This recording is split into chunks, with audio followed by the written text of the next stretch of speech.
Hello, welcome back. I'm Tonya from Tonya's Witchy Kitchen, and this is supposed to be an episode of Tea Time. Tonya's Witchy Kitchen. No, Tonya's Witchy Kitchen Tea Time. It's supposed to be. It's going to be, but it's going to be a little different. We are not doing teas today, although I've been experimenting with tons of teas lately.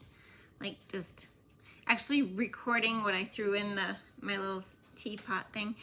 And yeah, interesting concoctions, very interesting. But yeah, anyway, let's chit chat for a sec. How's your summer going? It's officially summer. It's gotta be. It's been beautiful. The dandelions are blooming and the lilacs are starting to bloom, and weirdly enough, we have seen a lot of wasps lately, but no bees. No bees. Like my husband was on a trip and he said he saw, the semis coming with the wraps, where they're netted. And he said tons of semis, but we haven't seen much for bees at all, and which is really disappointing. So then I'm wondering, was it all my bees last year that were pollinating everything in the area? I don't know. But it's definitely summer. We've moved the bulls across the road. The horses are across the road. It's just not officially summer by the summer solstice standards, but it's definitely been summer here. Planted some herbs. Have you done yours? I have a few, and my chamomile is actually coming back. I wasn't sure if it would, but maybe because my husband didn't disturb the soil where it died, then those seeds could come up and grow. And so I have a small patch of chamomile coming back, and I have some peppermint coming back. And that was where let's see, which side had the Kentucky mint? I think the mojito was this. So I think it's the mojito mint that's coming back. And I did plant some peppermint and spearmint just because I had to, and some lavender and basil, and lemon basil this year, and tarragon was new too. So I was excited. I could have bought more, but I just limited myself to just so many. That's it. Which ones do I use? I love the basil. Love the basil. The lemon basil smells amazing. And Russian sage. I got regular sage, Russian sage, and pineapple sage. Pineapple I actually had to move because our garden gets full sun, like there's nothing to shade it, full sun, and that's not what the pineapple mint or the pineapple sage wanted. I didn't get pineapple mint this year. That's one. Maybe it'll come up. But so I had to move it to the front of our house that has it only gets sun in the afternoon. So I put it by my violets, hoping that maybe it won't fry, because the bottom leaves from the bottom up were starting to get really brown and crisp, and I'm like, oh, come on. Like, this plant was this high when I bought it. It was huge, and it's got pretty red flowers on it, and I've never gotten it that tall, so it was like, yeah, it's been busy, super busy, and windy, and rainy, and all the things. So have you planted anything? My husband has put his stuff out. He had the grandkids come help plant potatoes and corn and beans. My youngest grandson, he decided to plant all his beans in one hole. So we'll see how that comes out. But anyway, we will get to this short video. Oh, I will tell you about the video. There are no notes to take because we are doing not teas, but wine. We are doing wine. My sons wanted to do dandelion wine last year, and we just never got to it because sometimes the instructions were a little complicated. Sometimes they just weren't feasible. Sometimes I'm like, what the heck am I doing? And we just never, ever got it done. So this year, I went to my mother's because I'm not picking dandelions here. Like, no way. They're full of goat crap and chicken crap and dog crap and whatever else. I'm not taking that chance. I did pick some in the pasture before we moved all the animals over, but I was like, I am not picking anywhere where there's that big of a concentration of animals. So I went over to my mom's and picked dandelions, and I went the other day and picked lilacs because they were starting to bloom, and they're so beautiful and they smell so good. However, so if you want to check something out, Google lilac donuts. This girl made lilac donuts for her kids, and I was just like something like totally untraditional. Or was it dandelion donuts? I think it was lilac. Whatever. You can do either one, I think, because they're both edible. Totally edible. Good for you. But we are doing, am I still rambling? Oh my gosh. And it's going to be a two-parter. So I'm sorry. This is going to stop at the first, they have a word for it, and I forgot about it. The first fermentation stage of the winemaking.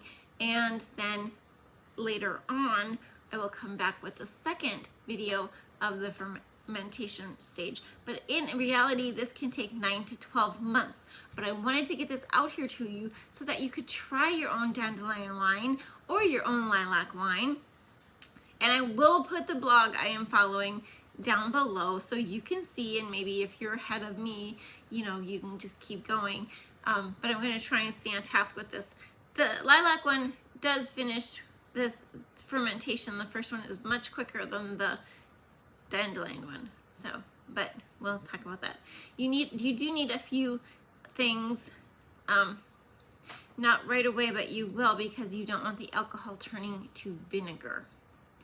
Okay, so the first fermentation process you can get away with just a towel, a thicker towel, and a rubber band, but you do need the airlock for the second fermentation process for sure. Is it airlock? Waterlock? I think it's waterlock, because you put water in there and then, you know. But you need that because otherwise you'll end up with dandelion vinegar, which isn't a bad thing, instead of dandelion wine. The sad thing is we won't be able to test this, although I've been testing it because I mix it daily, so I do, you know, lick the spoon when I'm done. The lilac one is really, really much sweeter than the dandelion one, which makes sense for different reasons and all those things. But yeah, it's been crazy. It's been fun. I have been just enjoying this, so I hope you try this out with me and do it too, or else wait and I'll tell you all about it. But anyway, 3 things. Dream big. Be true to you.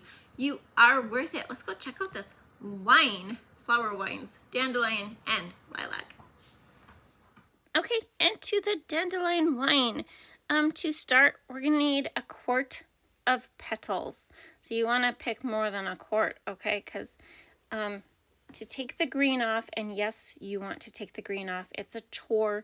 This is the most tedious part of this wine. Somebody said cut the ends off and then peel that out, which was fine, but a little tedious and a little messy. Okay, and then I found that it was so much easier just to pull them out, kind of like, you know how you pick lilac buds off the thing. You just pull, okay, just pull. That was so much easier.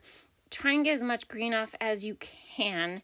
You don't have to pick out all the little tiny greenery that comes with it, but try and get most of it off, okay? So there I was starting to cut, and it was like, no freaking way. But in the end, you want about a quart of petals, okay? Had some beautiful stuff, and there's all my greenery that I'm not using. I actually soaked this overnight. Okay, I did rinse them, then I plucked them, and then I put them into a bowl, and I added water, just a couple cups of water to it, okay? So here I am measuring my my flowers. Like I said, just soak overnight, or 24 hours. Not a lot of people do this, but I did. And here's the next day. They're still beautiful. I did cover them with a towel just to keep crap out, you know. And So to start, then I took 2 quarts of water, and you want to heat it up and add 5 to 6 cups of sugar.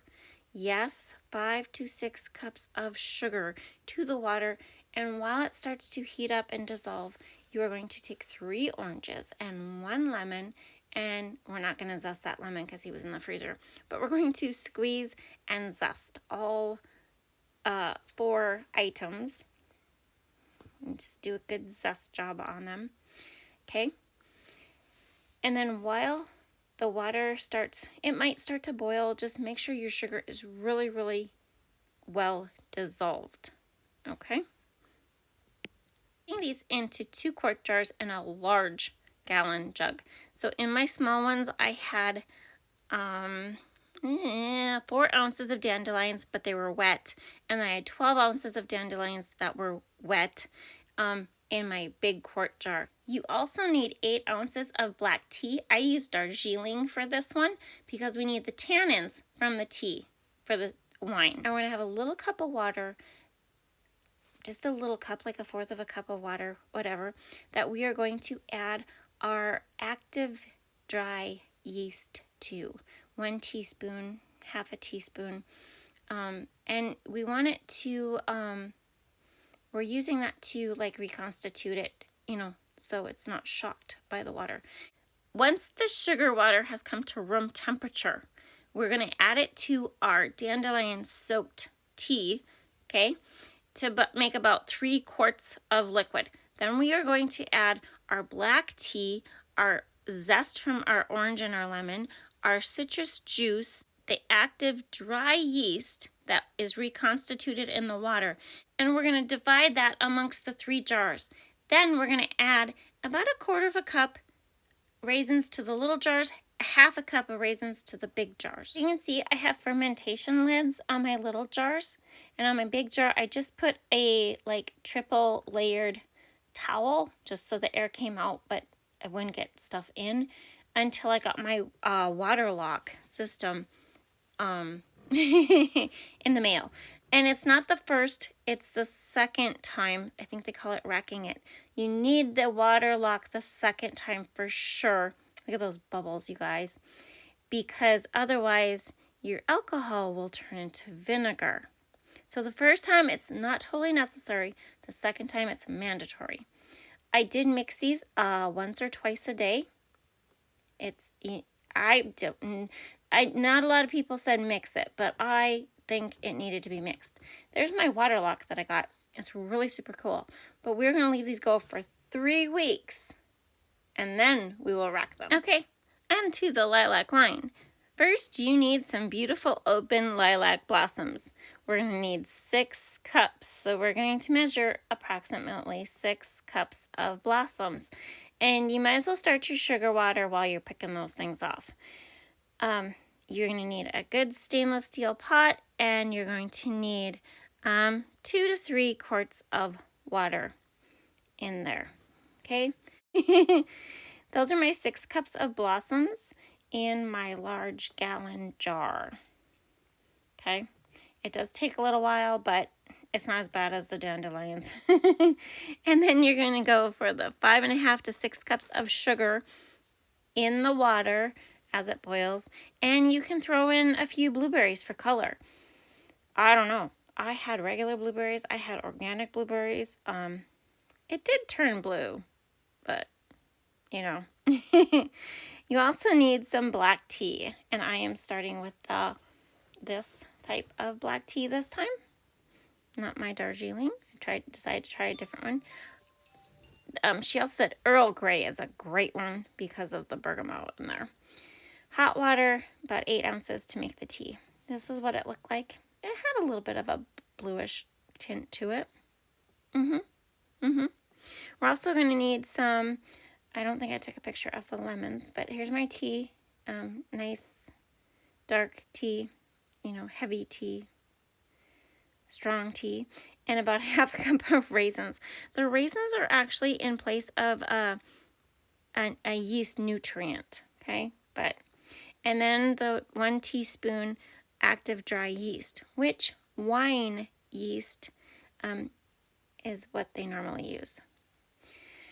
And here are my beautiful lilac buds. And to this, we are going to add, so I did this out of order. I was supposed to add my totally cool sugar water. And then I was supposed to add my lemon juice, 3 to 4 lemons squeezed. I didn't have that, but that's okay. Out of order a little bit, remember that. And then we add our strong tea, black tea. We need the tannins because fruit, the flower teas don't have tannins, and the tannins just help with the embodiment of the flavor. Okay, so we're adding that to the jar, and after that we are going to add our trying to read my notes and watch at the same time. It's hard. Raisins, or half a cup of raisins. A lot of recipes, they just said handful of raisins. It's weird. But wine is weird, isn't it? And because I didn't have any lemons, I am using fake lemon juice. Yes, fine. It works. 2 tablespoons per lemon is about the average. The interesting thing is if I had done this in the right order, my liquid would have turned a different color. It would go from blue to pink. But I did stuff out of order, and I have a crap ton of flowers in there. So I guess it did go a little pinky there. Yeah, it did. And then I add my active dry yeast, which did change the color. This will actually only sit 7 to 10 days, guys. Okay? I did put a water lock on it. Well, actually, first I put a towel on it. But I did get my water lock put on the same day. I'm going to mix it twice a day for 7 to 10 days. And then we're going to rack it. And racking it, maybe I should tell you, racking just means that we're going to put it into a new container. Like strain it, put it into a new container. There's my water lock. They're pretty cool. They're pretty easy to find. Okay, so I have my lilac wine here. And if you can see, I might have to turn this down. As you can see, it's still bubbling in there. This is the what day? Okay, so June, yeah. So this would be the 7 days already. I'm gonna have to leave it for 10 because it's still fermenting. Okay. But we are going to do the dandelion tea. Okay, so just some tips since I have you here. The first fermentation process, okay? I'll put you back up. The first fermentation process, when we just put the flowers in here and we pour the syrup over and add all our stuff, okay? It, depending on your house temperature, it can be very bubbly, it can overflow, it can go crazy the first few days, okay? So if you want to, if you're concerned, put it in a pie pan, you know, like a 9x13 with high sides. You can cover it with a cloth and the rubber band just for that reason, okay? Just for a few days. And then you can put your airlock or water lock on, you know, after that very first hoopla.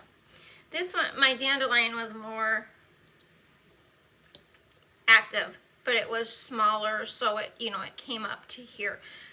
So in reality, I shouldn't have made this one this high so that my flowers were down farther, so there was more headspace, but that's okay. Also,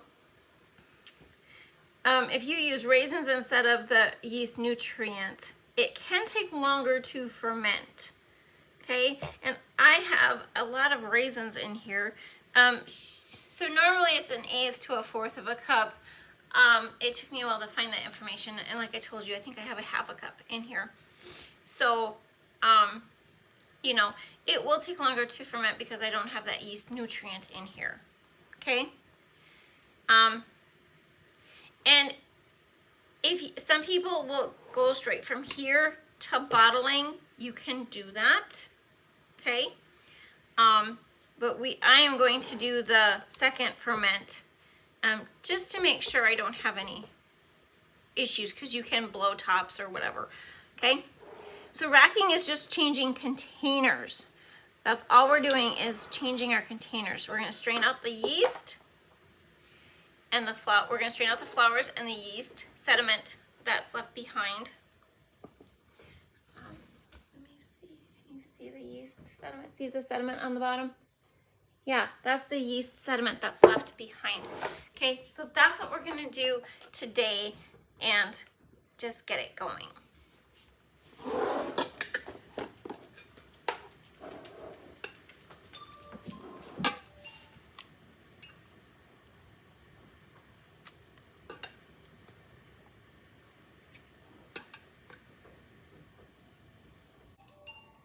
You want to carefully take this off so you don't disrupt the bottom at the same time, because I'm just going to pour off.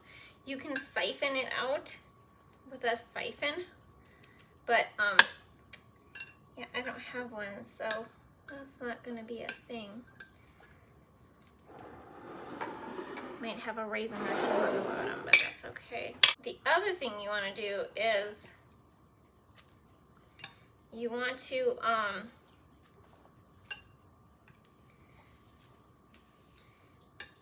taste it. Okay, especially the dandelion one. Like, I've been tasting them, and it's kind of interesting to see the change they go through. But my dandelion is still a little bit on the sour side. I didn't put all the sugar I could have put in here. And so I'm going to add a sugar syrup to this.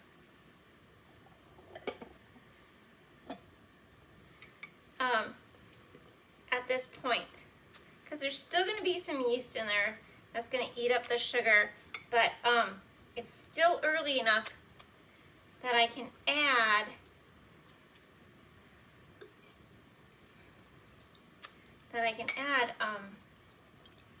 sugar syrup. So I did so that's why it's important to make sure you know what you put in there the first time. And I was a cup short. I erred more on the other side of the spectrum. And so I did a 1-to-1 sugar syrup, which is 1 cup water, 1 cup sugar, and then heated them to a boil so that the sugar totally is dissolved. I wonder if you could call these drunk raisins too. They're drunk. Okay. Okay, this is 50 times easier if you have another jug that is similar to the one you have, right? But I don't, so I'm just going to use a clean plastic container, this bowl, or another glass bowl, whatever you got. I guess I could use my pot, my stainless steel pot. But we need to strain it anyway. So being careful not to get the sediment in there. I shouldn't have switched directions. I was going to show it to you. Like, once you start seeing the sediment, just put it down and let it rest. Okay?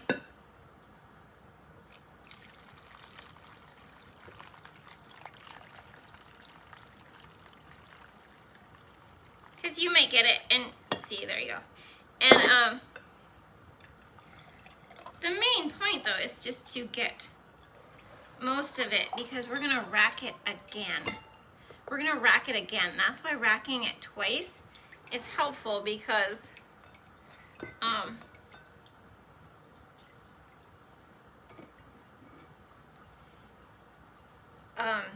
we'll make sure we get all that sediment out of there. Okay, actually I decided to put it all in here so I can mix it pretty clean. So I can mix it all together with my sugar syrup. Remember my sugar syrup I did? Yeah. So actually let's do this because then I won't have to stop pouring. Yeah. So this is called racking. It's just changing from one container to another, straining out whatever we have added to it.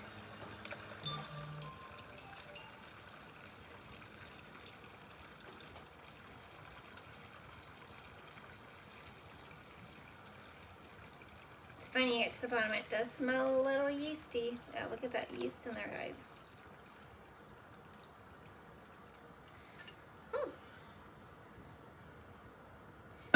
I don't think that one's gonna get anything out of. These, I think, yeah, it seems to settle really fast, so.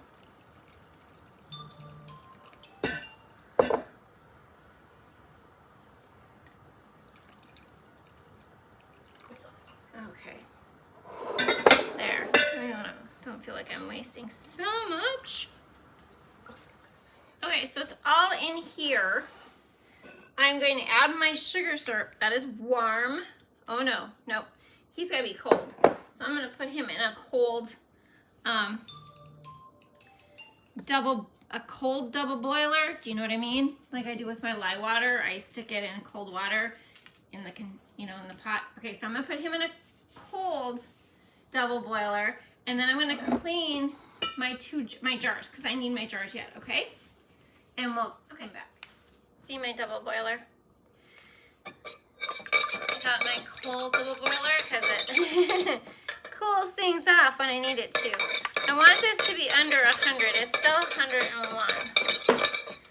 Because, there's still yeast, there's still things going on in here, and I don't want to scald them any more than necessary. So I'm adding this because this is a little sour to taste, which, it's not a bad thing.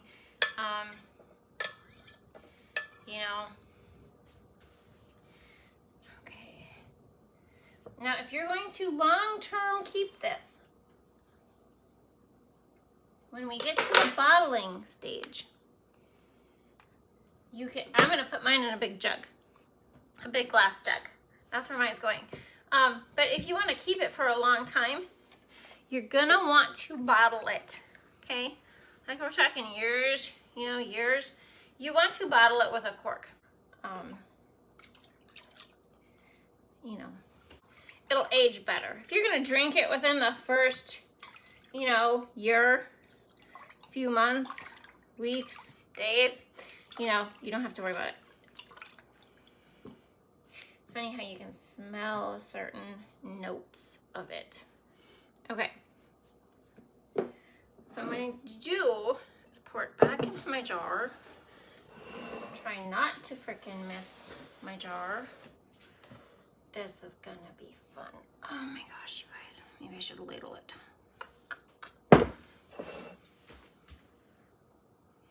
Okay, don't laugh if this goes all over. It shouldn't, but there's always that 1% chance that I do. That's because I can't see the other side. Okay, message to you, I'll ladle it. I just couldn't see. My own fault. It's totally my own fault. Okay, hopefully maybe this will fit now in here since I dumped half of it out, right? Probably a good half a jar is what I lost. I was thinking I'd have to have a jar, so I'm thinking, yeah.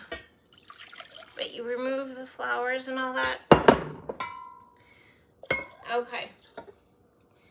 So, at this point, okay, because I added the sugar water, I'm not going to put my water lock on just yet. I'm going to give it 1 day, okay? I'm going to give it 1 day to come to terms with itself, if you want to say.